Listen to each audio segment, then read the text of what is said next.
सीमांत समुदाय के व्यक्ति एवं वर्ग तथा शिक्षा। जो सीमांत समुदाय है उसके व्यक्ति एवं वर्ग तथा शिक्षा के बारे में पढ़ते हैं। शिक्षा समाज में व्यक्ति को बेहतर जीवन जीने की कला सिखाती है। शिक्षा समाज में व्यक्ति को बेहतर जीवन जीने की कला सिखाती है।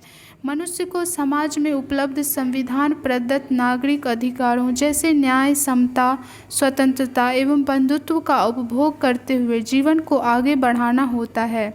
जहां उसे एक तरफ संविधान प्रदत्त सुरक्षा प्राप्त है तो दूसरी तरफ भिन्न भिन्न समुदायों के साथ तालमेल रखते हुए कर्तव्यों का पालन करना भी सुनिश्चित करना होता है।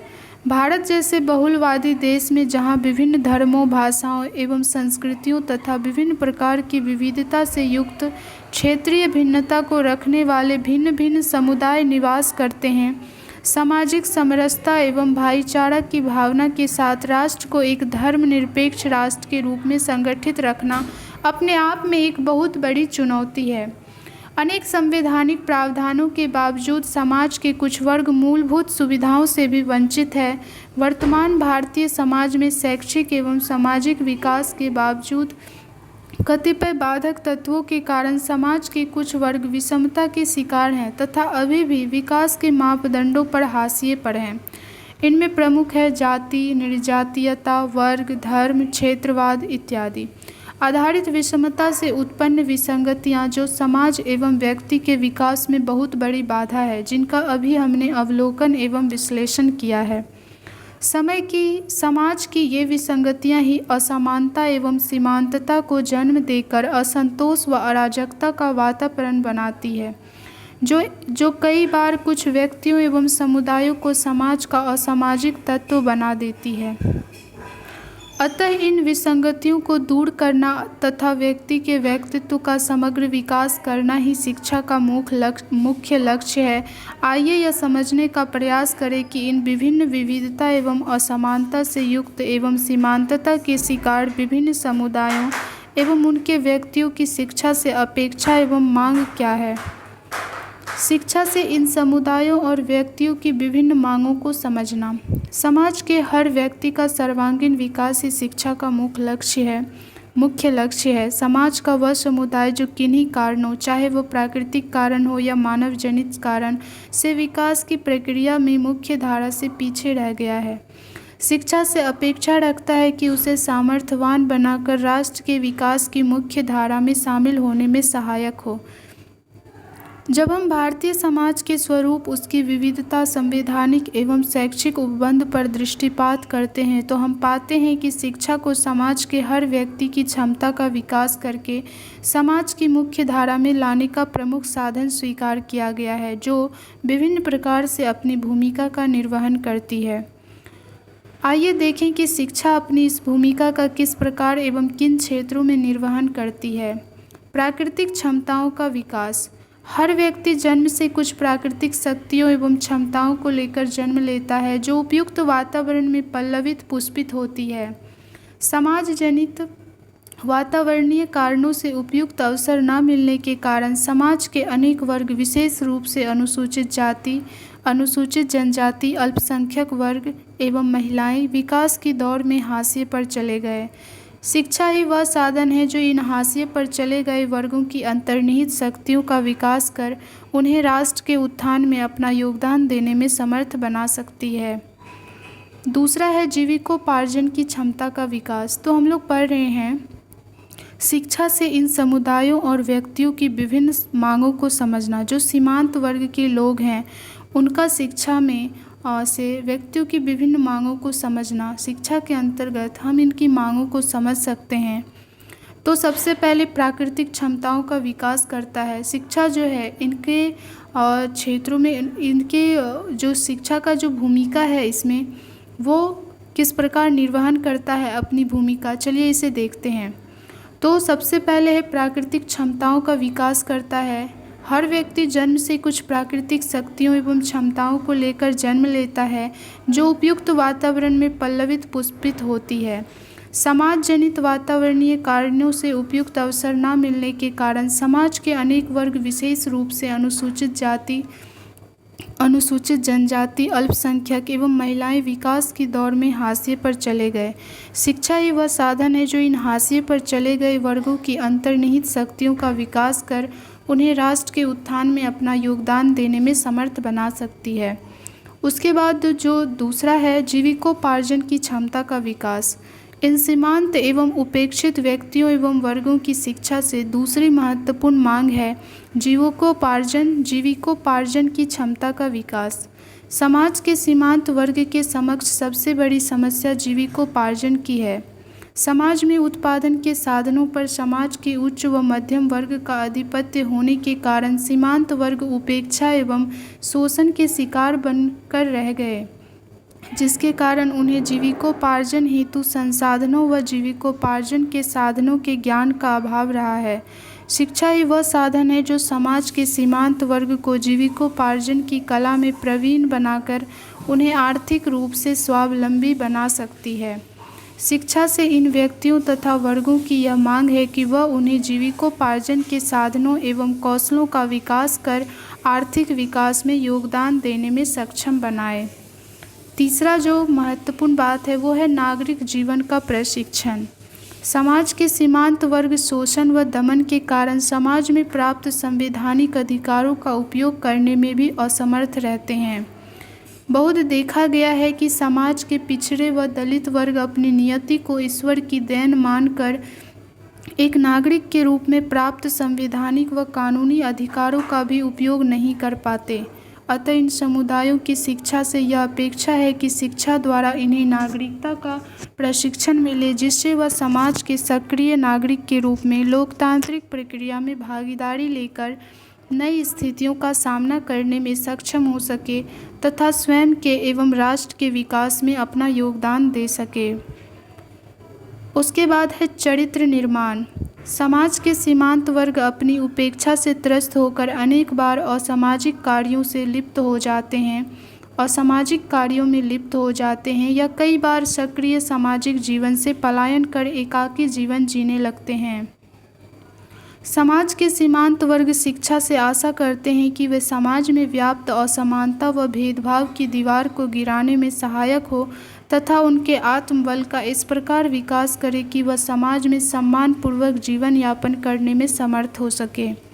इस प्रकार शिक्षा से अपेक्षा है कि वह चारित्रिक विकास में सहायक हो सके तथा समाज के सीमांत वर्ग को राष्ट्र की मुख्य धारा में शामिल कर सके। व्यक्तित्व का सर्वांगीण विकास। समाज का सीमांत वर्ग समाज के शक्तिशाली वर्ग द्वारा दमित व उत्पीड़ित होने के कारण व्यक्तित्व के सर्वांगीण विकास से उपेक्षित रहा है।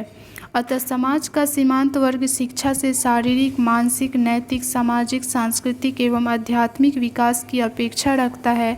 शिक्षा का दायित्व है कि वह समाज के उपेक्षित वर्ग के व्यक्तित्व विकास में मुख्य भूमिका निभाए। इसके लिए पाठ्यचर्या में आमूल-चूल परिवर्तन की आवश्यकता है। पाठ्यचर्या में परिवर्तन के साथ साथ शिक्षण पद्धति में भी बदलाव जरूरी है।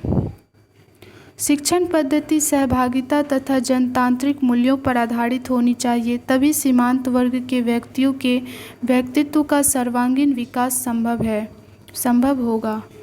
उसके बाद है सामाजिक कौशलों का विकास। समाज में हर व्यक्ति अपनी भूमिका का निर्वहन कर समाज का उपयोगी नागरिक बन सके, यह शिक्षा की सबसे बड़ी महत्वपूर्ण जिम्मेदारी है। सामाजिक कौशलों के विकास के बिना यह संभव नहीं है। अतः शिक्षा के द्वारा सामाजिक कौशलों का विकास किया जाना चाहिए। समाज का उपेक्षित व वंचित वर्ग समाज के अन्य लोगों के साथ सामंजस्य स्थापित कर सके तथा समाज में स्वस्थ सामाजिक वातावरण का विकास हो सके, यह शिक्षा का एक महत्वपूर्ण दायित्व है। अतः सामाजिक कौशलों का विकास हमारी पाठ्यचर्या का मुख्य केंद्र हो, यह इन सीमांत वर्ग के व्यक्तियों एवं समुदायों की शिक्षा से अपेक्षा है। उसके बाद है समाज उपयोगी नागरिक का निर्माण। मानव पूंजी किसी भी समाज के विकास का मुख्य आधार होती है। अतः शिक्षा के द्वारा समाज के लिए उपयोगी नागरिक का निर्माण हमारी प्राथमिकता होनी चाहिए। समाज का हर व्यक्ति मानव पूंजी है, जिसके सम्यक विकास के बिना समाज का विकास संभव नहीं है। शिक्षा के द्वारा समाज की मांग के अनुरूप मानवीय शक्ति का विकास किया जाना चाहिए, तभी हर नागरिक समाज के उत्थान में अपना योगदान दे सकेगा। उसके बाद राष्ट्रीयता की भावना का विकास। समाज का सीमांत वर्ग एक लंबे समय से उपेक्षित रहने के कारण अपने आप को राष्ट्र की मुख्य धारा से कटा हुआ महसूस करता है, जिसके कारण अलगाववाद व परायेपन की भावना व कुंठा जन्म लेने लगती है। शिक्षा की यह जिम्मेदारी बनती है कि हर नागरिक अपने आप को राष्ट्र का समान नागरिक समझे तथा राष्ट्रीयता की भावना से ओतप्रोत होकर राष्ट्र के पुनर्निर्माण में अपनी सहभागिता दे। हमारी पाठ्यचर्या में राष्ट्रीयता के तत्वों को और समृद्ध किया जाना चाहिए, जिससे समाज का हर वर्ग अपने आप को राष्ट्र का अभिन्न एवं अनिवार्य अंग समझे। विश्व बंधुत्व की भावना का विकास।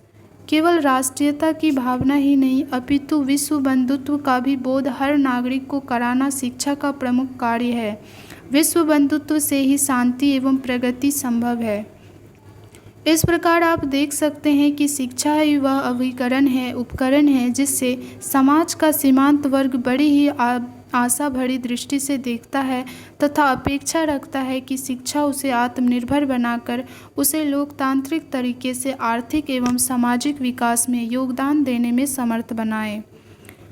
तो ये सारे पॉइंट जो हम लोगों ने अभी पढ़ा, विश्व बंधुत्व की भावना का विकास, राष्ट्रीयता की भावना का विकास, समाजोपयोगी नागरिक का निर्माण, सामाजिक कौशलों का विकास, व्यक्तित्व का सर्वांगीण विकास, चरित्र निर्माण, नागरिक जीवन का प्रशिक्षण, जीविकोपार्जन की क्षमता का विकास, प्राकृतिक क्षमताओं का विकास। तो ये शिक्षा से इन समुदायों और व्यक्तियों की विभिन्न मांगों को इसके माध्यम से पूरा किया जा सकता है। जैसे जो अपेक्षित वर्ग हैं, जो सीमांत वर्ग हैं, उनको प्राकृतिक क्षमताओं का जो प्राकृतिक क्षमता है उसमें उनका विकास करके, उसके बाद जीविकोपार्जन की क्षमता का विकास। तो ये सारे पॉइंट जो है वो शिक्षा के माध्यम से ही संभव है। उसके बाद हम लोग पढ़ते हैं मांगों की पूर्ति के लिए उचित सामाजिक शैक्षणिक रणनीति।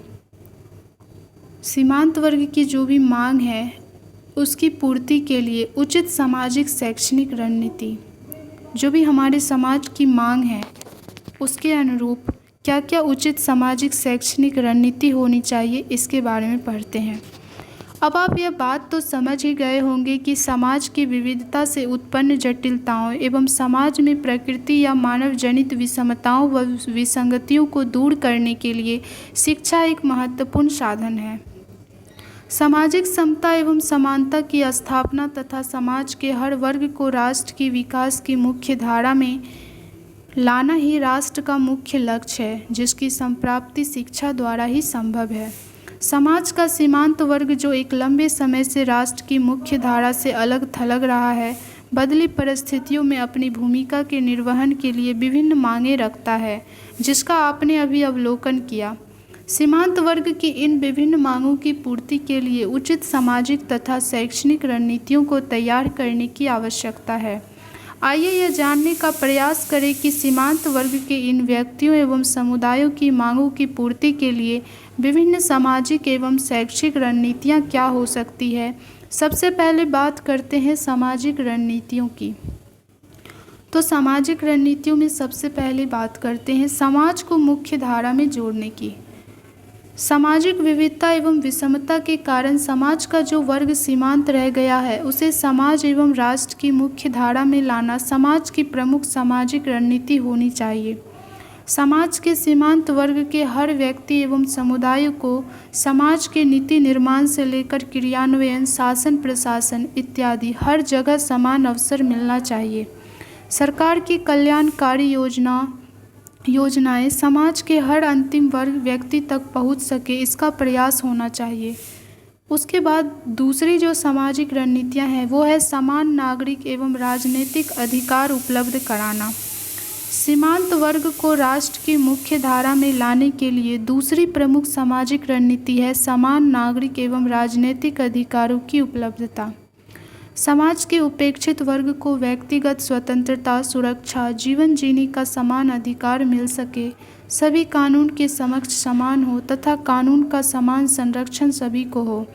इस प्रकार समाज के हर वर्ग एवं व्यक्ति को सभी प्रकार के नागरिक तथा राजनीतिक अधिकारों का बिना किसी भय के समान रूप से उपयोग करने का अवसर उपलब्ध कराने का प्रयास होना चाहिए। उसके बाद है आर्थिक स्वावलंबन। समाज के सीमांत वर्ग को आर्थिक रूप से स्वावलंबी बनाकर शोषण के चक्र से मुक्ति दिलाना तथा राष्ट्र की आर्थिक विकास की मुख्य धारा में ले आना सबसे महत्वपूर्ण सामाजिक रणनीति है, जिसके द्वारा सीमांतता की विद्रूप समस्या को समाप्त किया जा सकता है। इसके लिए आवश्यक है कि शिक्षा द्वारा कौशलों का विकास किया जाए तथा रोजगार उन्मुखी पाठ्यक्रम के द्वारा समाज के सीमांत वर्ग को कुशल मानव पूंजी के रूप में स्थापित करके आर्थिक रूप से पूर्ण स्वावलंबी बनाया जाए। उसके बाद है सामाजिक सुरक्षा तथा सम्मान। समाज के सीमांत वर्ग लंबे समय तक उपेक्षित व वंचित होने के कारण समाज से जुड़ाव नहीं महसूस कर पाते। समाज का यह दायित्व है कि वह समाज के सीमांत वर्ग को सामाजिक सुरक्षा उपलब्ध कराए तथा समाज में उन्हें सम्मानित स्थान प्रदान करे। अतः सामाजिक सुरक्षा तथा सम्मान सीमांत वर्ग के व्यक्तियों एवं समुदायों को समाज की मुख्य धारा में लाने की एक महत्वपूर्ण सामाजिक रणनीति के रूप में प्रयुक्त किया जाना चाहिए। समतामूलक समाज की स्थापना। समाज के वंचित व उपेक्षित सीमांत वर्ग को क्षमता के आधार पर सरकारी सेवाओं तथा शैक्षिक संस्थाओं में आरक्षण प्रदान कर उन्हें राज्य की मुख्य धारा में लाने का प्रयास किया जाए। भारत में इस आधार पर आरक्षण की व्यवस्था की गई है, किंतु इसे हर सीमांत व्यक्ति तक पहुंचाने का प्रयास होना चाहिए। उपर्युक्त सामाजिक रणनीतियों के साथ साथ इन वर्ग के व्यक्तियों एवं समुदायों को राष्ट्र की मुख्य धारा में लाने के लिए शैक्षिक रणनीतियों की भी आवश्यकता है। आइए इनका भी एक विश्लेषण करें। शैक्षिक रणनीतियाँ। शिक्षा के अवसरों की समानता। तो शैक्षिक रणनीतियों के अंतर्गत हम लोग सबसे पहले पढ़ते हैं शिक्षा के अवसरों की समानता। समाज का यह दायित्व है कि समाज में विशेष अधिकार वाला वर्ग ना रहे और सबको उन्नति के समान अवसर मिले। सभी व्यक्तियों को उनके शारीरिक, मानसिक, नैतिक विकास का समान अवसर मिले, जिसके लिए आवश्यकता है कि सभी व्यक्तियों को बिना किसी भेदभाव के शैक्षिक अवसरों की समानता मिले, अर्थात सामाजिक, सांस्कृतिक व आर्थिक स्तर शिक्षा के अवसरों की समानता में बाधक न हो। उसके बाद छात्रवृत्ति की व्यवस्था। समाज के सीमांत वर्ग के लोगों का शैक्षिक स्तर उठाने के लिए सरकार द्वारा छात्रवृत्ति की योजना क्रियान्वित की गई है। सरकार का प्रयास होना चाहिए कि धन के अभाव में कोई भी सीमांत समुदाय का विद्यार्थी शिक्षा से वंचित ना हो। उसके बाद प्रतियोगी परीक्षाओं के लिए निःशुल्क कोचिंग। सरकार द्वारा पिछड़े वर्ग एवं सीमांत समुदाय के लोगों के लिए प्रतियोगी परीक्षाओं में उनकी सहभागिता बढ़ाने तथा उन्हें प्रेरित एवं प्रशिक्षित करने के लिए निःशुल्क कोचिंग की व्यवस्था की जाती है। इसके द्वारा विभिन्न प्रशासकीय सेवाओं, बैंक, रेलवे, निगमों आदि सरकारी नौकरियों में अधिक से अधिक सहभागिता बढ़ाने के लिए पूर्व प्रशिक्षण केंद्र की स्थापना की गई है। ऐसे केंद्रों के माध्यम से समाज के सीमांत वर्ग के सदस्यों को अभिमुखीकरण एवं प्रशिक्षण देकर और अधिक प्रोत्साहित किया जाना चाहिए। उसके बाद व्यावसायिक एवं तकनीकी पाठ्यक्रमों में प्रवेश। सीमांत वर्ग के विद्यार्थियों को व्यावसायिक एवं तकनीकी पाठ्यक्रमों में प्रवेश के लिए प्रोत्साहित किया जाना चाहिए, जिससे वे स्वावलंबी बनकर राष्ट्र के विकास में अपना योगदान दे सके। छात्रावास की सुविधा। सीमांत वर्ग के विद्यार्थियों को निःशुल्क छात्रावास की सुविधा उपलब्ध कराई जाए, जिससे कि वह बिना किसी बाधा के अध्ययन कर सके। वित्तीय सहायता। सीमांत वर्ग के विद्यार्थियों को केवल अध्ययन हेतु ही वित्तीय सहायता नहीं मिलनी चाहिए, अपितु कौशल विकास करके उन्हें उद्यम स्थापित करने हेतु भी आर्थिक सहायता उपलब्ध कराई जानी चाहिए, जिससे वह अध्ययन के उपरांत अपने कौशल का उपयोग स्वयं के तथा राष्ट्र के विकास के लिए कर सके। उसके बाद है विद्यालयी पाठ्यचर्या सुधार। सीमांत वर्ग के विद्यार्थियों की आवश्यकताओं को ध्यान में रखकर पाठ्यचर्या का पुनर्निर्माण किया जाना चाहिए, जिसमें इस बात का पूरा ध्यान रखा जाना चाहिए कि सीमांत वर्ग के लोग अपनी क्षमताओं के विकास का पूरा अवसर पा सके। पाठ्यचर्या का निर्धारण इस प्रकार होना चाहिए कि वह उनके व्यक्तित्व का विकास कर सके, साथ ही रोजगार के अवसर भी उपलब्ध करा सके। पाठ्यचर्या का निर्धारण इस प्रकार हो कि सीमांत वर्ग के लोग पाठ्यचर्या से जुड़ाव महसूस कर सके तथा उनके व्यक्तित्व एवं सामाजिक कौशलों का विकास हो सके, जिससे वह समाजोपयोगी नागरिक बनकर राष्ट्र के विकास में योगदान दे सके। पाठ्यचर्या में राष्ट्रीय एकता एवं विश्व बंधुत्व की भावना का भी समावेश होना चाहिए। इस प्रकार आप पाते हैं कि उपयुक्त सामाजिक एवं शैक्षिक रणनीतियों का विकास कर समाज में व्याप्त विविधता को एक समस्या नहीं अपितु संसाधन के रूप में देखा जा सकता है और इस विविधता का उपयोग सृजनात्मकता के विकास के लिए किया जा सकता है तथा विविधता जनित विषमता या असमानता को दूर करके समाज के द्वारा सभी व्यक्तियों, विशेष रूप से अब तक सीमांत रहे व्यक्तियों एवं समुदायों को राष्ट्र के विकास की मुख्य धारा से जोड़ा जा सकता है। अभ्यास प्रश्न। शिक्षा का मुख्य लक्ष्य है समाज के हर व्यक्ति का सर्वांगीण विकास, रोजगार सृजन, आर्थिक स्वावलंबन, उपर्युक्त में से कोई नहीं। तो समाज का मुख्य लक्ष्य है समाज के हर व्यक्ति का सर्वांगीण विकास। शिक्षा का मुख्य लक्ष्य है समाज के हर व्यक्ति का सर्वांगीण विकास। चलिए देख लेते हैं आंसर। 4 का ए, ऑप्शन नंबर ए, समाज के हर व्यक्ति का सर्वांगीण विकास। तो 4th नंबर का हो जाएगा ऑप्शन नंबर ए सही। उसके बाद 5 नंबर में है सीमांत वर्ग के व्यक्तियों की मांगों की पूर्ति हेतु उपयुक्त सामाजिक रणनीति है समान नागरिक एवं राजनीतिक अधिकारों की उपलब्धता, आर्थिक रूप से स्वावलंबी बनाना, सामाजिक सुरक्षा तथा सम्मान, उपर्युक्त सभी।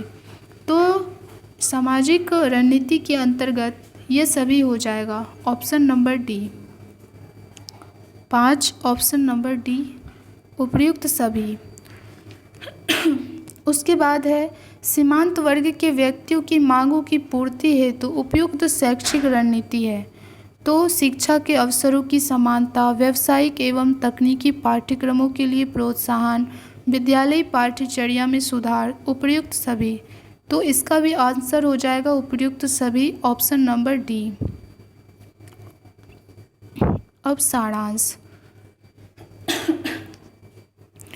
भारत के भौगोलिक एवं सांस्कृतिक विविधता से युक्त वैविध्यपूर्ण वातावरण को दृष्टिगत रखते हुए भारतीय संविधान द्वारा समतामूलक लोकतांत्रिक समाज की स्थापना करने के लिए न्याय, स्वतंत्रता, समानता तथा बंधुत्व के 4 आधारभूत मूल्यों पर बल दिया गया है, जो समाज के सभी वर्गों एवं व्यक्तियों को विकास का समान अवसर एवं सुरक्षा उपलब्ध कराने के लिए संकल्पबद्ध है। भारतीय समाज में पाई जाने वाली विविधता हमें अनेक रूपों में दिखाई देती है, जैसे निर्जातीयता, जिसमें हम लोगों ने पढ़ा था मंगोलियन, द्रविडियन, जो इस आधार पर बटे हुए हैं। उसके बाद जाति, जो विभिन्न जाति हैं, वर्ग, उच्च वर्ग, निम्न वर्ग, धर्म, जो बौद्ध धर्म, जैन धर्म, ये सारे धर्म हैं, क्षेत्र, लिंग भेद आधारित विविधता इत्यादि। विविधता का संरक्षण करना तथा उसे असमानता एवं शोषण का अस्त्र न बनने देना शिक्षा का मुख्य कार्य है। समाज में कुछ वर्ग एवं व्यक्ति समाज के संसाधनों का दोहन करके विकास के पथ पर अग्रसर हो गए हैं तथा कुछ शोषित व दमित होकर सीमांत रह गए हैं। शिक्षा का प्रमुख दायित्व है कि समाज के इन सीमांत व उपेक्षित वर्गों एवं व्यक्तियों की आवश्यकताओं को समझकर उन्हें ऐसे अवसर उपलब्ध कराए कि जिससे वह सभी राष्ट्र की मुख्य धारा में शामिल हो सके। इन सीमांत समुदाय के सभी वर्गों एवं व्यक्तियों की शिक्षा से अपेक्षा है कि वह उनकी नैसर्गिक क्षमता का विकास करे तथा जीविकोपार्जन की क्षमता का विकास करके उन्हें आर्थिक रूप से स्वावलंबी बनाए, साथ ही सामाजिक कौशलों का विकास करके एवं नागरिक जीवन का प्रशिक्षण देकर उन्हें समाज का सम्मानित नागरिक बनने में सहायक हो।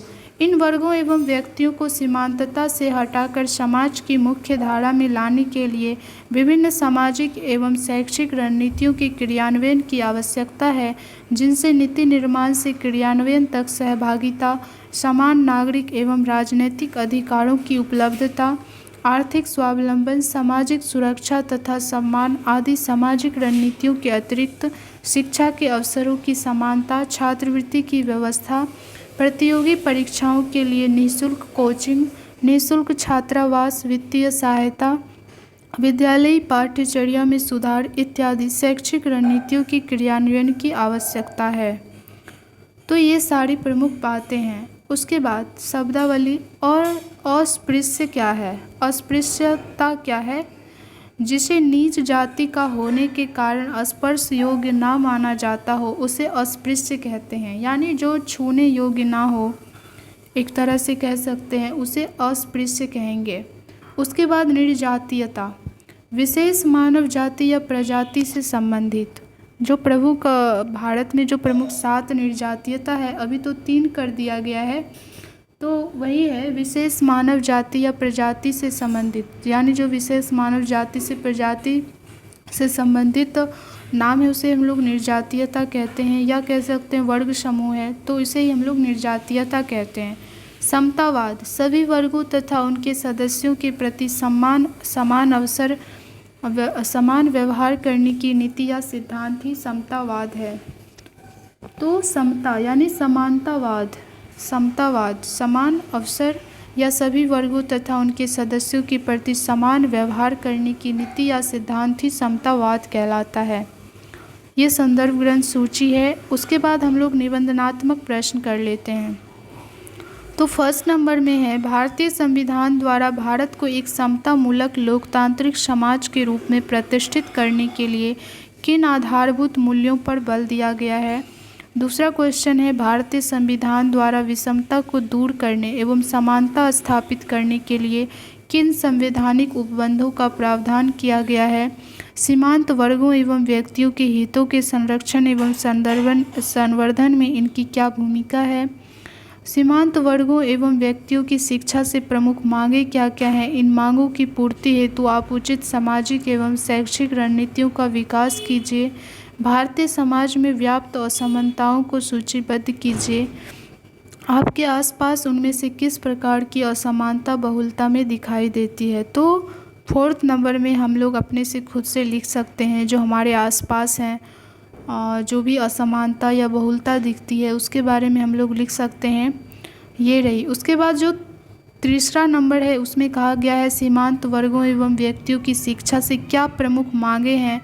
तो हम लोगों ने पढ़ा, प्रमुख मांगें जो थी उसको हम लोगों ने पढ़ा है, अभी दिखाएंगे। उसके बाद है, इन मांगों की पूर्ति हेतु आप उचित सामाजिक एवं शैक्षिक रणनीतियों का विकास कीजिए।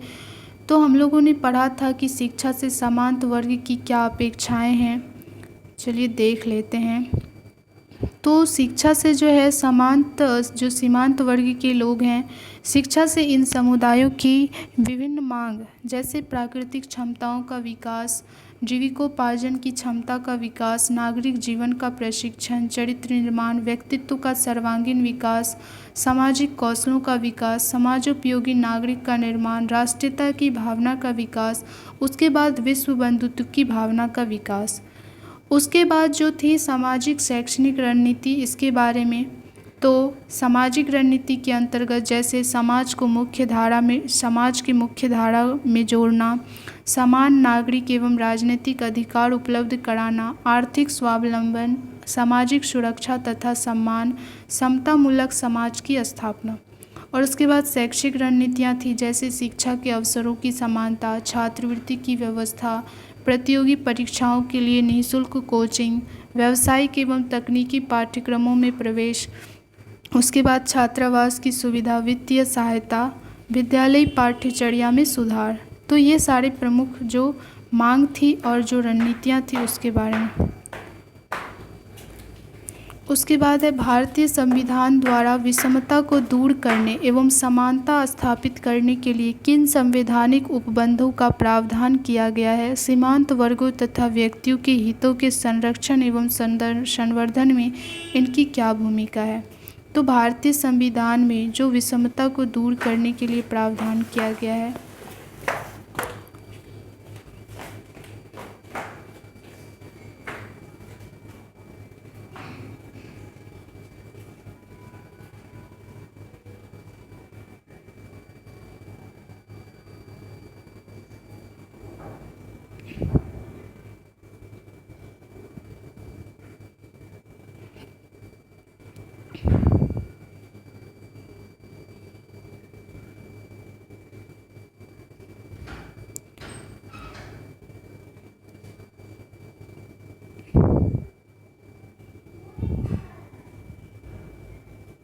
इसे हम लोगों ने पहले वाले ही पार्ट में पढ़ा था।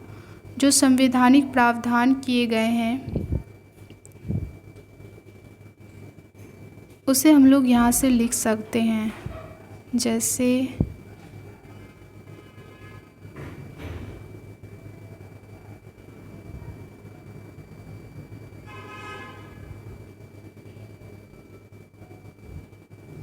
सॉरी यहाँ मिल नहीं रहा है। तो जो संवैधानिक प्रावधान किए हैं इससे नेक्स्ट वाले पार्ट में हम लोगों ने पढ़ा है कि जैसे अनुच्छेद जो हमारा मौलिक अधिकार है इसमें प्रमुख बातें कही गई है। उसके बाद ऐसे विभिन्न अनुसूचियां हैं जिसके अंतर्गत जो है समाज में जो विविधताएं हैं उसको दूर करने का प्रयास किया गया है। इसी में है, चलिए देखते हैं।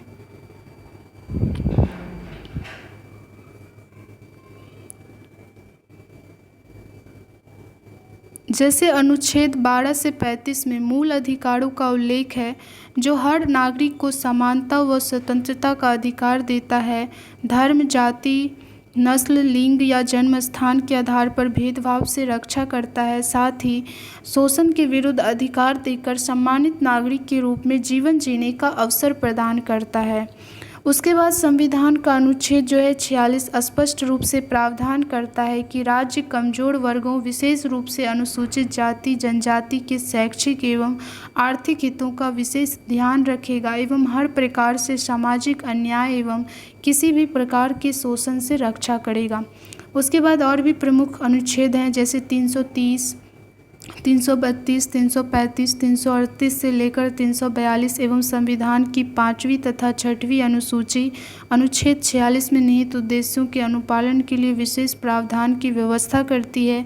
इसके साथ ही अनुच्छेद 29 तथा 30 अल्पसंख्यकों के हितों का संरक्षण व संवर्धन करता है, जो क्रमशः उसे अपनी भाषा, लिपि व संस्कृति के संरक्षण तथा धर्म व भाषा पर आधारित सभी अल्पसंख्यकों को अपनी रुचि की शिक्षा संस्था की स्थापना व प्रशासन का अधिकार देकर उन्हें राष्ट्र की मुख्य धारा में लाने का प्रावधान करती है। इस प्रकार भारतीय संविधान सभी नागरिकों को विशेष रूप से असमानता एवं उपेक्षा के शिकार लोगों के हितों का विशेष संवर्धन कर उन्हें समुचित अवसर उपलब्ध कराने का उपबंध करती है। तो दूसरे नंबर का आंसर हम लोग यहाँ से लिख सकते हैं। उसके बाद था सामाजिक न्याय एवं समानता के संवैधानिक मूल्यों पर आधारित धर्मनिरपेक्ष, समतामूलक और बहुलवादी समाज हमारा संवैधानिक आदर्श है, जिसके संरक्षण एवं संवर्धन का दायित्व शिक्षा पर भी है। संविधान द्वारा इन मूल्यों की प्राप्ति हेतु एवं व्यक्ति के व्यक्तित्व के विकास हेतु मौलिक अधिकारों तथा नीति निदेशक तत्व जो भाग 4 में है और मौलिक अधिकार जो हम लोगों का भाग 3 में है, तत्वों का स्पष्ट उल्लेख किया गया है। तो ये सारी प्रमुख बातें हम लोग लिख सकते हैं। उसके बाद फर्स्ट नंबर पर था समतामूलक समाज। तो इसमें जो है यहाँ से हम लोग संविधान द्वारा भारतीय समाज को एक समतामूलक लोकतांत्रिक समाज के रूप में प्रतिष्ठित करने के लिए 4 आधारभूत मूल्यों पर बल दिया गया है, जिसमें है पहला न्याय, जिसमें सामाजिक, आर्थिक और राजनीतिक न्याय। उसके बाद स्वतंत्रता है, जिसमें विचार, अभिव्यक्ति, विश्वास, धर्म और उपासना की स्वतंत्रता की बात की गई है। उसके बाद समानता है, जिसमें प्रतिष्ठा एवं अवसरों की समानता की बात की गई है। उसके बाद बंधुत्व, व्यक्ति की गरिमा और राष्ट्र की बंधुता की बात की गई है। तो ये 4 आधारभूत मूल्य है जो समतामूलक लोकतांत्रिक समाज, जो हमारे भारत में समतामूलक लोकतांत्रिक समाज की नींव रखी गई है उसके लिए। तो हम लोग यहाँ से लिख सकते हैं। तो दोनों नंबर का यहाँ से हम लोग आंसर लिख सकते हैं। चलिए एक बार प्रश्न फिर पढ़ लेते हैं, तब स्पष्ट हो जाएंगे कि यही था और इसका आंसर यही। तो क्वेश्चन एक बार फिर पढ़ लेते हैं। भारतीय संविधान द्वारा भारत को एक समतामूलक लोकतांत्रिक समाज के रूप में प्रतिष्ठित करने के लिए किन आधारभूत मूल्यों पर बल दिया गया? तो 4 आधारभूत मूल्य थे, न्याय, स्वतंत्रता, समता और भी कुछ था। ये चारों जो अभी हमने पढ़ा। उसके बाद दूसरा नंबर है, भारतीय संविधान द्वारा विषमता को दूर करने एवं समानता स्थापित करने के लिए किन संवैधानिक उपबंधों का प्रावधान किया गया है? सीमांत वर्ग एवं व्यक्तियों के हितों के संरक्षण एवं संवर्धन की इनकी क्या भूमिका है? तो हम लोग अभी पढ़ चुके हैं प्रमुख जो अनुच्छेद है उसके बारे में। और तीसरा नंबर का हम भी बता चुके हैं। 4th नंबर हम खुद से लिख सकते हैं, हमारे आसपास जो असमानता एवं बहुलता मौजूद है उसके बारे में। तो क्या असमानता दिखती है आपकी नज़र में, आपके समाज में, और क्या बहुलता दिखाई देती है? उस असमानताओं को आप सूचीबद्ध कर सकते हैं, जैसे गरीब वर्ग हैं, अमीर वर्ग हैं, उसमें क्या खासियत है, इससे क्या प्रभाव पड़ता है, ये सारी बातें हम लोग लिख सकते हैं। उसमें क्या असमानता दिखाई पड़ती है, जो बहुल वर्ग है उसमें क्या असमानता है, जो अल्प वर्ग है उसमें क्या असमानता है, तो ये सारी बातें हम लोग लिख सकते हैं। उसके बाद नेक्स्ट क्वेश्चन है, आपकी कक्षा में पढ़ने वाले विद्यार्थियों की मातृभाषा एवं कक्षीय संवाद की भाषा क्या है? इसकी एक सूची बनाइए तथा भाषाई विविधता का विश्लेषण कीजिए। आपकी राय में विद्यालयों में कितनी भाषाएं पढ़ाई जाए? तो अगर आप टीचर हैं तो आप अगर विद्यार्थियों को स्कूल जाते हैं और वहाँ देखते हैं कि विद्यार्थी किन किन भाषाओं का प्रयोग करते हैं। मान चलिए कोई विद्यार्थी अंगिका में भाषा बोलता है, कोई भोजपुरी बोलता है, उसके बाद कोई हिंदी बोलता है। उसके बाद जो कक्षा में पढ़ाई जाती है तो भोजपुरी पाठ्यक्रम भी चलता है, मैथिली पाठ्यक्रम भी चलता है और उसके बाद हिंदी पाठ्यक्रम तो चलता ही है। तो मुख्य रूप से तो हमारे विद्यालय में हिंदी पाठ्यक्रम ही चलता है, लेकिन और उसके बाद पढ़ाई किस भाषा में होता है इसके बारे में, फिर विभिन्न वर्ग के जो बच्चे आते हैं वो किन भाषा में बात करते हैं, इसकी एक सूची बना सकते हैं बच्चों से संपर्क करके। उसके बाद भाषाई विविधता का विश्लेषण कर सकते हैं, किस आधार पर भाषाई विविधता है। उसके बाद आपकी राय में विद्यालयों में कितनी भाषाएं पढ़ाई जाए। तो आप अपने अनुसार बता सकते हैं कि आपके अनुसार विद्यालय में कितनी भाषाएं पढ़ाई जाए। मान चलिए कि ज़्यादा समस्या हो रही है, बच्चे हिंदी भाषा में नहीं समझ रहे हैं, या जो 1 to 5 की क्लास में जो मातृभाषा की बात की गई है तो विभिन्न वर्ग के बच्चों की मातृभाषा अलग अलग होगी। तो इससे अगर आपको कोई समस्या दिखती है या कठिनाई महसूस होती है तो इसके लिए आप एक से ज़्यादा भाषा का जो चयन कर सकते हैं। उसके बाद आप राय रख सकते हैं कि हाँ विद्यालय में इतनी भाषाएं पढ़ाई जाए।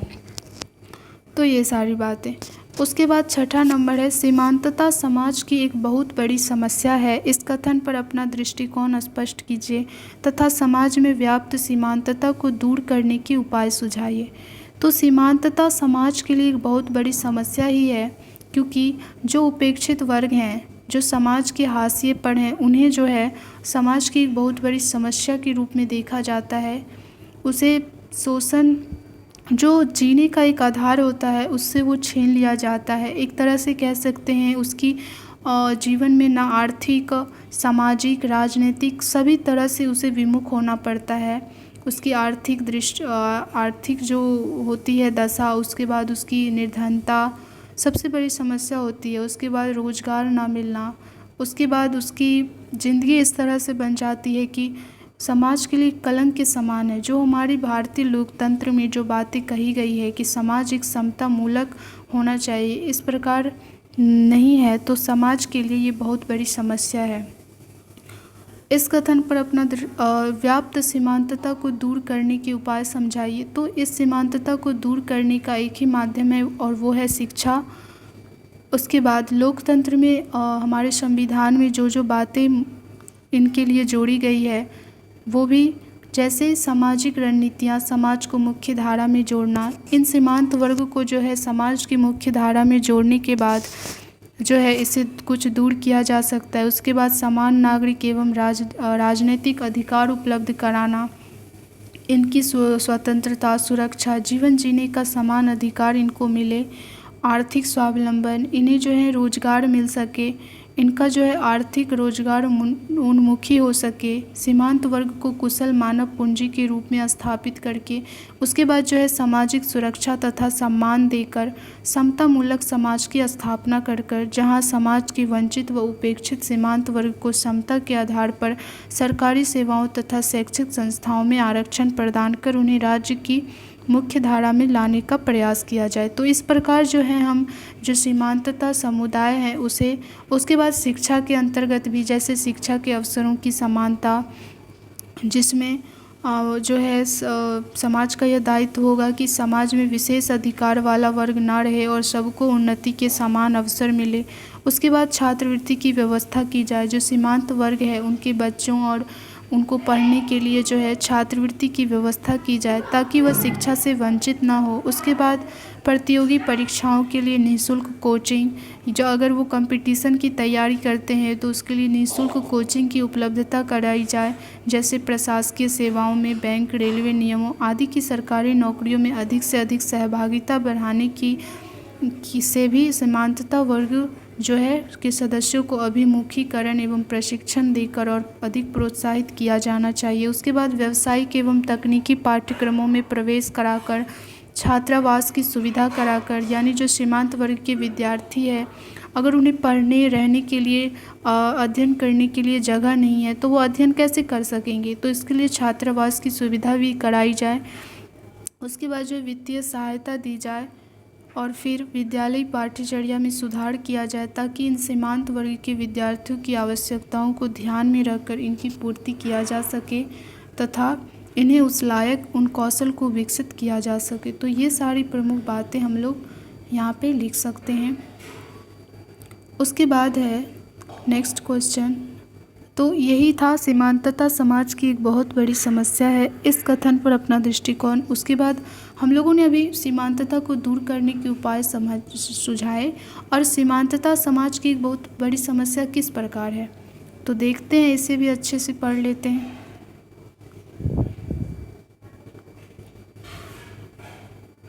शिक्षा समाज में व्यक्ति को एक बेहतर जीवन जीने की कला सिखाती है। मनुष्य को समाज में उपलब्ध संविधान प्रदत्त नागरिक अधिकारों जैसे न्याय, समता,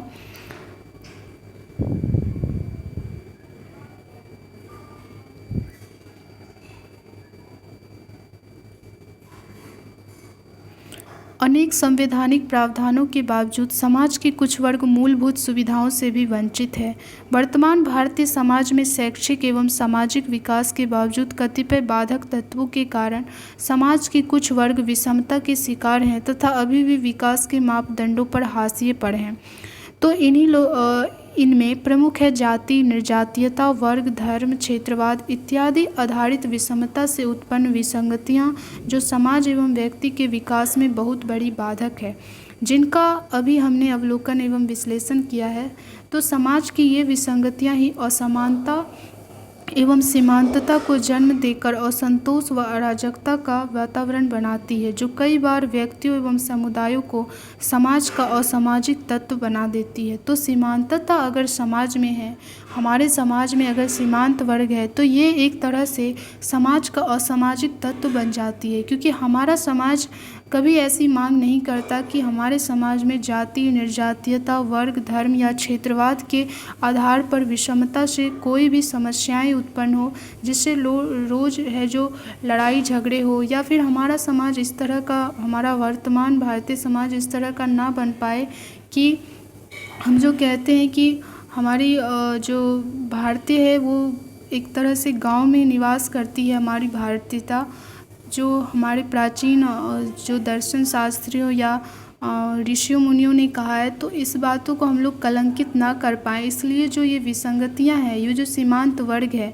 और ये जो असामाजिक तत्व है हमारे समाज को, इसे दूर करने का प्रयास करना चाहिए तथा जो सीमांतता के शिकार विभिन्न समुदाय एवं उनके व्यक्तियों को शिक्षा से जोड़ा जा सके, ताकि उनकी सभी मांगों की पूर्ति हो सके और वो समाज के एक महत्वपूर्ण अंग बन सके तथा समाज में कोई भी असामाजिक तत्व न रहे तथा कोई भी विसंगतियां एवं जो है समस्याएं उत्पन्न ना हो। तो एक तरह से हम कह सकते हैं कि समानता जो है समाज के लिए एक बहुत ही बड़ी समस्या है। तो यहाँ से हम लोग लिख सकते हैं, कुछ अपने शब्द में भी लिख सकते हैं। हम लोग देखते हैं अपने समाज में कुछ ऐसे वर्ग हैं जिन्हें किसी कारणवश, या वो प्राकृतिक या सामाजिक किसी कारणवश जो है समाज की मुख्य धारा से जुड़ने का अवसर नहीं मिल पाता है। तो ऐसा नहीं होना चाहिए समाज में। तो ये सारी बातें हम लोग खुद से बना के लिख सकते हैं। सारे प्रश्न हम लोग कर चुके हैं। नेक्स्ट पार्ट में पढ़ेंगे विविधता के संदर्भ में बच्चों को विकसित करने में शिक्षा की भूमिका। जो विविधताएं हैं उसके संदर्भ में बच्चों को विकसित, यानी उसमें जो है इसके विकास के लिए, या फिर कह सकते हैं इसकी समझ बनाने के लिए शिक्षा की क्या भूमिका है, उसके बारे में।